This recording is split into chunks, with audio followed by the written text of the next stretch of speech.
キャンピングトレーラーが完成しました。はい、どうぞ。じゃあいつも通りよいしょ。うわー、いた。冬の間もしっかり編集させられるようにさせられる。キッチンは物置になってます。ハロー。後ろについてるあの上の耳、耳なのこれ、うん、尻尾だよ。いや耳だよ。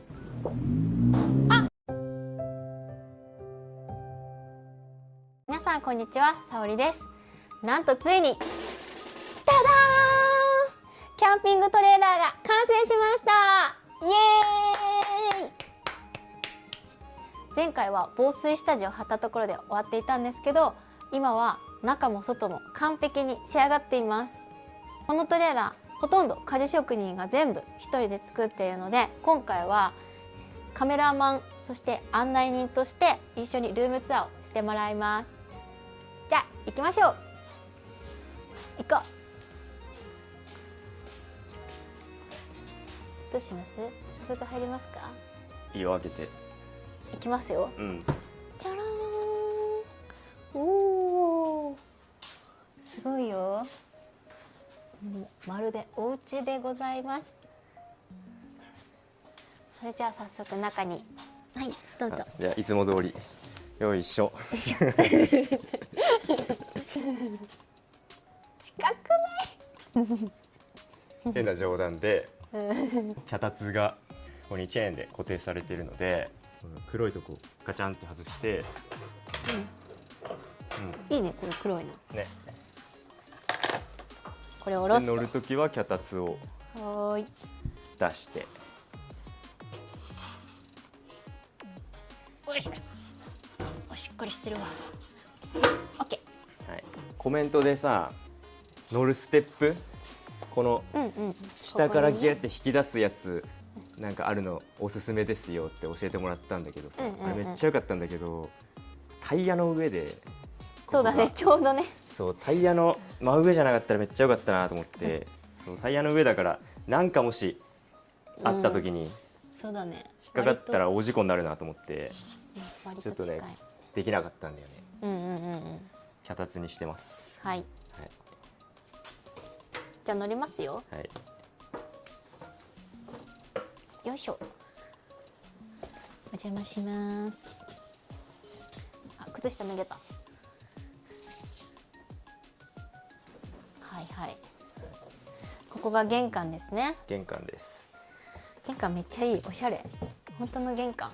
そしたら紹介していただきましょうか。はい。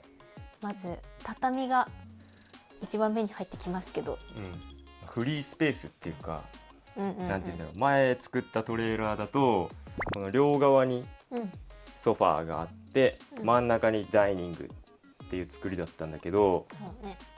今もうここれがテーブルなんだよね。そうそう、ダイニングを跳ね上げ式にして、自動的にパタンって出てくるのか。あ、オッケー、これでいいのね。で足もうワンタッチでああ、めっちゃいい。なるような足があったんで、それつけて、こうダイニングとベッドを完全に別なものとして作りました。はい。いいですね。はい。割と広いよね。まあ十分じゃない。なんぼだっけこれ大きさ。1200かな。1200の奥行き600。本当広いよね。こんだけ置いてこっちこんなにスペースあるんだもんね。結構下は足つけてるんで、荷重にも強いよという感じです。でここはもう常にフリースペース、寝っ転がってもいいし座ってもいいし、眠ってもいいし、こっちのダイニングと関係なく過ごせるようにしてる。あとこの畳のいいところは収納スペースがあるとこじゃない？そうだね。引き出しがねたっぷりあるから何でも入る。結構前は収納スペースがそんなになくってソファーの下も入れづらかったし割と困ってたけど、今回はこの畳の下が全部収納スペースになってるから。そうこれ半分引き出し、畳のここから上げれる半分までは引き出しなんだけど、この奥もこれ畳ベンって取ったら収納できるようになってます。まず2枚外して、でさらにその下板も外さなきゃいけないから、割と大変ではあるけど、うん取れの簡単に取れるんだ。取れる。本当に下が空いてるって感じなんだ。そう初めて見た。引き出しの奥は、なんか本当に使わないようなものとか、お土産とか、そういうのですね。そんな感じで畳にしてみました。フリースペースです。はい。で寝るときはここにマットレスがチェーンで縛られてるんですけど、外して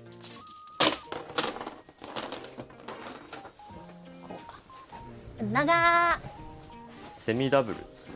こう。まあ何でもいいんだけど、おお。そっか、そっちは開くんだもんね。布団が置くスペースはね。ここまあ開くんだけど、このスツールをちょうどいい大きさにしてあるから、別にこれ奥にビューっていいね。入れれば、それいいね。別にどうとでもなる。うん。でセミダブルのマットレスの大きさと畳の大きさが同じになってるから、はみ出ず見栄えも悪くない。でこのスツールの中、今全然入ってないんだけど、一応掛け布団とか枕とかをここに入れておけばいいかなと思います。なるほど。広ね、広いでしょ。で上座ってる分には結構広さ十分だと思うんだけど、一応2段ベッドになってて、使わない時、2段ベッド使わない時はもっと上までグーって上げれるようになってます。やってみる？まあちょっと重いからこ重いっちでやるわ。ちょっとカメラ持ってて。いや別にできると思うんだけど。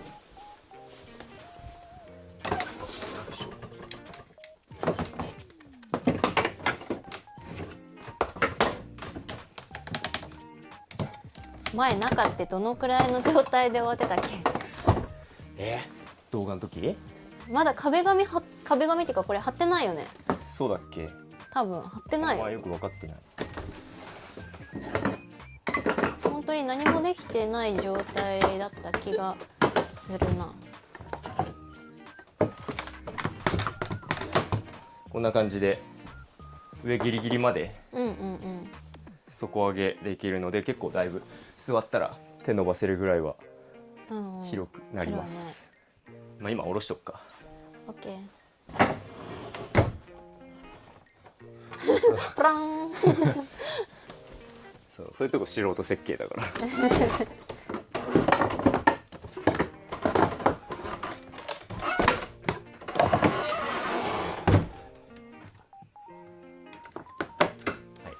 2段ベッドの上行ってみる。2段ベッドも高さが高いので、登るときはね、土台よいしょっていうのは冗談で、はしごがありますよと。で上2段ベッドはまあそんなに広くはないです。高さ登ってみていいよ。いいの？このはしごは塩ビ管で作ってあります。うわー、いた。ワンピースが寝る前にしたら全然いいよ。基本ね寝るだけだからね上は。まあもし何かあった時のために。いいね。いいでしょ。これ一番高いんだっけ？それ低い状態。そっか。高い状態にしたらとても寝れる状態ではないわ。そっか。奴隷船みたいな。そしてこれもつけたんだもんね。そうだね。上の人用のなんかちょっとした物置、お菓子とか。お菓子かよ。よいしょ。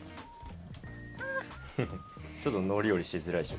でもこの塩ビががっちりしてるからいいわ。これね、安心感。折れることはないでしょう。排水用の太い方の分厚い方のやつを使ってるんで結構強度はあります。こっちはそんなもんかな。あと窓とかまあそうだね。窓、そっちの窓じゃないんじゃない？こっちか。こっちの方が見やすいか。うん。超低予算だったっていうのもあって、開かない窓、もうただのなんて言うんだろう、透明な板を埋め込んでただけだったんですけど、今回はちゃんとした窓を、作ってます。開くし、多分映ってないけど、映ってるか、これ網戸、ガが入ってこないようになってますと。ガがね、ちょちょ、ね、網戸も開く。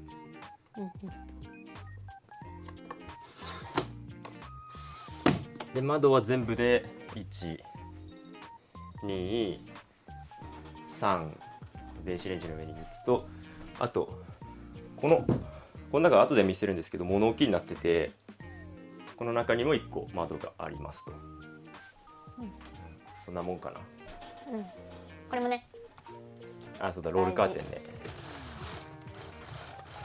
すごいよくぴったりなサイズあったよね。ね、まぐれ。まぐれ。ロールカーテンも全部つけておいて、壁とか天井、そうだね、今回は白が基調っていうんだろうか。前はね、なんか知識も全然なかったから普通に壁紙買ってきてペタペタ自分で貼ったけど、ぷよぷよ職人さんにしかできない仕事ですね、あれは。ね。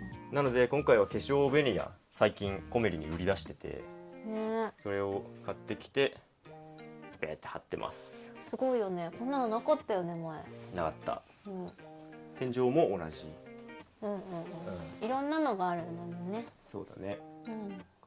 玄関上がってすぐ横になんかちょっとしたスペースがあるんだけど、カバンとか、なんかちょっとした荷物とかをトレーラー入ってすぐ置けるように台になってて、上はエモン掛けっていうの、自軸臭いな、なんていうんだ、エモン掛けです。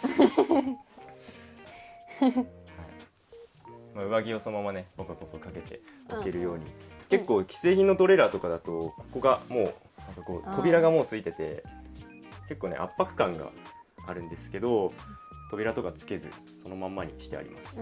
まあいいんじゃない。でさっきのこの台、これが一応パカッと開くようになってて、この下に FF ストーブ置いてあります。一応給排気も外に出してるんで換気とかしなくても温められるようになってます。でちょっと珍しいんだけど、給排気ついてるのに、灯油タンクカートリッジ式になってて、3日4日は多分余裕で持つんだけど、なくなり次第入れるっていう感じ。玄関横に FF ストーブを設置しています。はい。そしてお次は？次どうする？こっち行くか？ここですか？デスク。冬の間もしっかり編集させられるように。させられる？編集用だったり、農場の方の経理とかもあったり、来年の計画とかっていうのも冬はあるので、そういうのをやんなきゃいけないなということで一応デスクを作ってます。がっつりデスクだよ。幅2400だったかな。2400幅の奥行きが500です。割と広めにね。まあでも2人が座ってパソコンも置くってなったら、まあそうだね。まあいいとこじゃない？2画面3画面にすることが必要になってくるので、モニター用のアームも一応今もつけてあります。家のコンセントみたいに壁埋め込み式のやつの方がかっこいいかなと思ったんだけど、なるほど。配線変えれないしメンテもできないし、結構ガタガタするから、何かあった時に怖いなっていうことでむき出しにしてあります。いつでも場所変えたり配線見たりできるように。埋め込みはちょっとやめました。で下は書類を入れるちょっとした棚ぐらいですね。そんなに持ってく書類もないので、一応これぐらいあればなんとかなるかな。なるんだね。最後もう一個置いてもいいけどね。そして上、デスクの上には収納がついています。これは既製品ですね。自分で届いたやつ組み立ててくださいみたいなバラバラの状態で届くんですけど、あんま良くなかったねこれ。よくなかった最初から割れてるし。そうだね、木割れてるし、なんか塗装剥げてるし、だってしかもあれじゃない、穴合わないし、切ってくださいじゃなかった？いやそう自分でノコギリで切りましょうみたいな、ね、そうまあまあしたよねだってこれね。どうだっけ、1万2万2万ぐらいしなかったかこれ2つでだったと思う。もうちょっと忘れちゃったけど、割としたよね。なんかまあまあした割に結構自分でやること多いし、ね、でも穴の場所違うし、ね、あんま良くなかったねこれは。でもなかなかないんだよね。いやそうこういうのがねこのサイズがなかったので妥協して、うん、うんあと落ちてこないっていうのもいいよね。そうだね、ここにストッパーついてるからそうそうそう、移動中落ちてこない、うん、で結構ボロカスに言ったんだけど、これ実はこの後で紹介するけどキッチンの上に同じのつけてますはい普通にいっぱい使ってるっていうこんだけ言っといてしょうがないなもんかなここは。かなうんまああと電気あってあ。うん、うちにも電気あってね、っていう感じです。割と明るいよね。はいじゃあ次は次は半分から前の方に行きますか。そう、こっちが前だからね。あそうこっち前ね、でここに前々回か日本一周した時にうん、アンティーク屋さんで買った青森そう青森のアンティーク屋さんで買った鏡を固定してあります。ね、可愛くない？ちっちゃ海賊みたいでキッチンです。な。はい、キッチンは、 1800幅うん、あって、まあ、横にちょっとうん4、500のコンロックスペースがあって、上はそのまま換気扇ですね。キッチンもあれじゃない？既存のもの。あそうそう前回のトレーラーの時はもういやなんか余った板とか使ってバンバンバンって突貫工事みたいなので作ったキッチンだったんだけど、ん今回はねちゃんとした既製品のキッチンを置いてます。でもこれ結構安かったんだよね。うん、何ぼだったかなんか3万円ぐらいだったはず、3万円台だったはずあ、そんな。感じだっけ？うん安いよね。このサイズでねこの見た目で3万円だったらまあまあまあまあいいんいいんじゃじゃなですか。ないいと思って買いました。既存だからもう収納まあついてただるし、こういうなんていうのこれ蛇蛇口、口はついてないし、そうだね。うん本当に最低限これだけっていう感じ。うん、うん別に中もね、ただ扉ついてるだけで、そうだから蛇口は別で買ってここに穴開けてうん水道管通してってやんなきゃいけなかったんだけど、うんでもちゃんと水も出ます。あ、そうだ。うるさいんだけどちょっといいよいいよ。おお、水です。こっちか。下に圧力センサーがついたポンプを使っていて、こっち給水タンクでポンプで引っ張ってうん、上に上げて蛇口から出して排水口に落ちたやつはこっちの排水タンクに、うん、行くようになってます。外出ししてないですタンクは。なんでかっていうと我々は冬に旅行するので寒冷地に行くともうタンクの中がもううん、キバキに凍るからそうだね。全部中です。こういう水とかは、うんうんうん。はい、こんな感じになってんだ。重いものはなるべくうんこういう下に置くようにして調味料とか軽いものは上にしまうという感じにしてください。はい。で、バッテリーが切って、うんそこバッテリーでおしまいだっけ？うん、ここはもうバッテリーだけしか置かない。あ、オッケーです。発電機から取って、でバッテリーに充電しておくっていう感じで、トレーラーの中の電気は全てバッテリーから賄うようになってます。バッテリーは全部で6個ですね。うちは今1個しか持ってきてないけど。で冷蔵庫はまたちょっと別に車の予備バッテリーがうんうん。あるので、それから常にバッテリーが切れることないように別なつなぎ方をします。冷蔵庫はね、家だよね。こんな人いないよ、なかなか。うんこんな冷蔵庫の人なかなかいないと。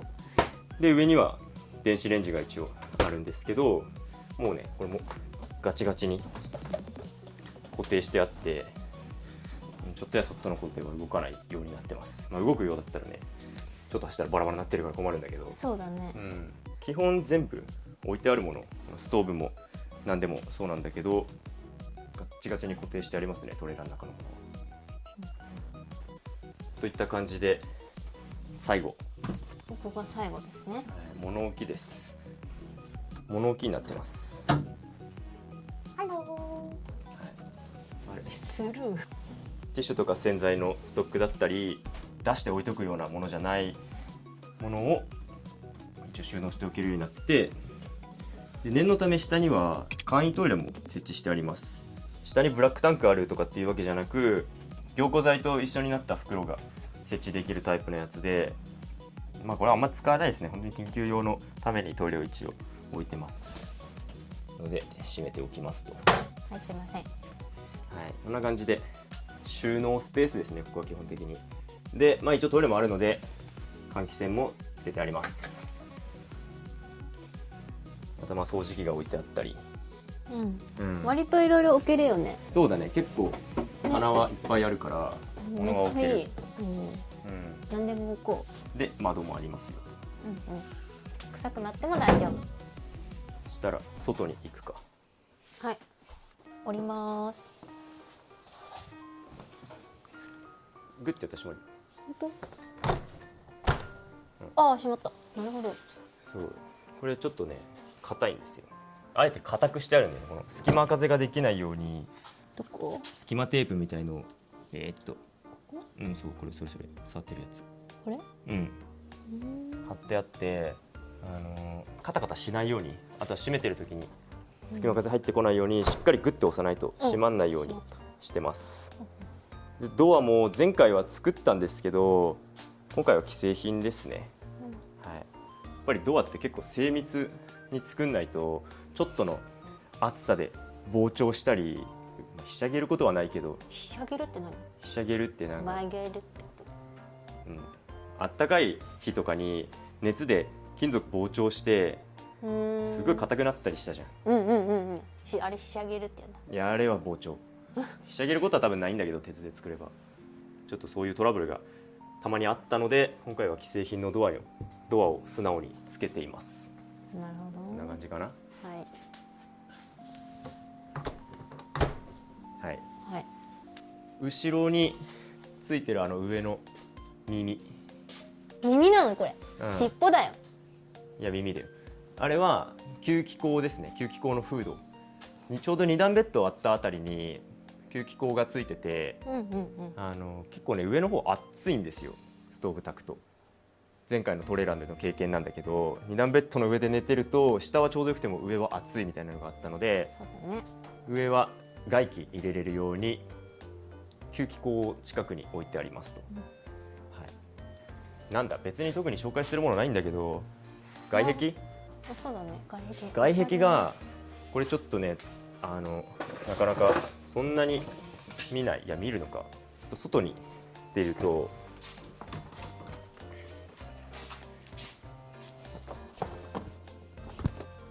うちの車庫、これ車庫なんだけど、車庫と家全部このケース板っていうあったかい金属サイディングが使われてて、どうしてもこれで仕上げたかったんですよ。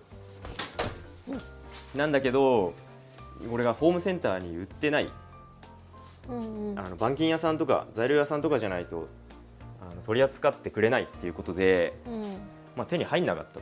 そうだね。なのでうちのガレージとかあと家の外壁やってもらった板金屋さんにちょっとお願いして材料を取ってもらって、材料だけ取ってさすがに筋が通らないっていうかそういうわけにはいかないので、外壁だけはちょっと手伝ってもらってます、板金屋さんに。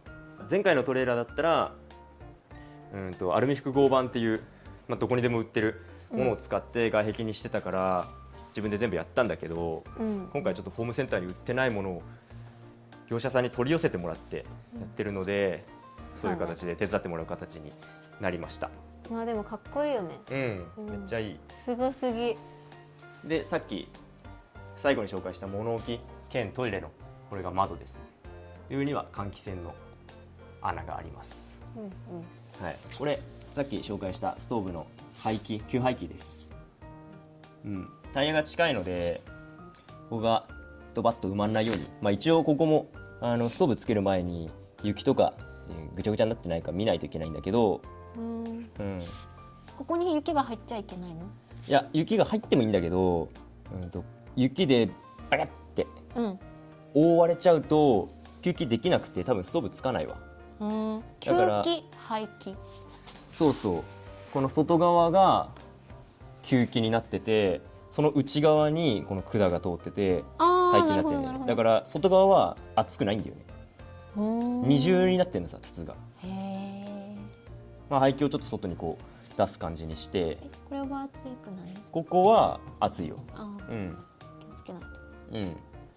あとは前部分、うんフロントにこういう大きい箱置いてあってて、うんここに発電機が入ってます。基本的に車での移動中とかにこの発電機を回して、でさっきのバッテリーとかに給電しておくっていう感じですね。ソーラーとかは一応ありはするんだけど、今のところ設置までは考えてないから、キャンプ場とか行くことはあんまないけど、まあ、使えそうなところがあったらソーラーも広げるけど、基本的には発電機で全てのバッテリーに給電するっていう感じです。こんなもんかな。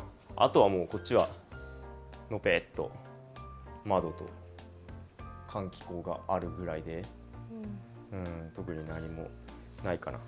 あと問題はここから出れるのかどうか。そうなんだよね。あ、そうだ上の高さと一緒にちょっと屋根も見せるか。あ、裏も見せるか。これ裏は最初ね、なんだっけ、プラダンあ、そう、プラダン貼ってて、いや水入ってこなければいいわって思ってたんだけどちょっと素人知識すぎてなんか怒られたっていうか、ご指摘をいっぱいいただいてそうだね、みんな大丈夫って言ってた、プラダンはやめた方がいいっていっぱい言われて、だけどあんまり重いものはつけれない、まあ底面だからある程度重くしといてもいいっちゃいいんだけど、っていうことで平トタン、をちょっと見えづらいんだけど、これなら大丈夫じゃない？でコーキングちょっと汚いんだけど、裏だから誰も見ないわと思って汚いんだけど、コーキング打ってすんごい汚い。ネジのところにも汚いでしょネジのところにも毛細管現象で水吸い上げないようにコーキング打ってあります。まあここまですりゃ多分大丈夫でしょう。だね。と思う。まあね、よくあるあるだけど、旅中になんかここダメだなってなって、ホームセンターの端っこの方に止めて半日使って直したりっていうのはたまにあるからね。そうだね。ホームセンターに許可は取るけど、なかなかね、広いホームセンター探すのも大変なんだよね。九州とかだったらあるけどね。コメリハードグリーン。ハードグリーンだ。北海道にあんのかね、ハードグリーンって。いや、あるある。あんだ。あると思うけど。本当？コメリパワーしか知らない。大きさしか知らないからね。道外の時になんだこのコメリはってなる。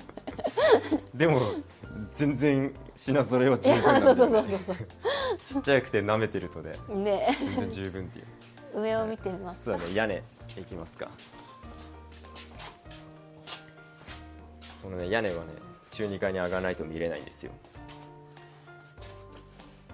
靴下が濡れている。は。これもトタンってこと？なってます。トタンではないけど、なんて言ったかな。ちょっと素材の名前は忘れちゃったけど、屋根です。本当こう見るとギリギリいけそうではあるんだよね。いやー、どうだろうな、なんかちょっと当たりそうな気もする。やだー。まあ、最悪奥の手は考えてあるんで。あ、そうですか。でも最初から言ってたんだよね。これ大丈夫って言ってたんだけど、ずっと大丈夫大丈夫って当たんないからって言ってたのに、あんまりね、完成してからいやこれちょっと当たるかもしんないよみたいな。あんまりそうね、なんか最後のこと考えたくない。作りたいもの作りたい。いやギリギリいけるかな。出してみるか。出してみましょう。はい。いくよ。わ、怖い怖い怖い。あ、いいよ。待って、左がやばいわ。左やばい。ちょっと待ってね。ぶつかりそうってこと？あ、待って、怖い。うわ、ちょっとストップ。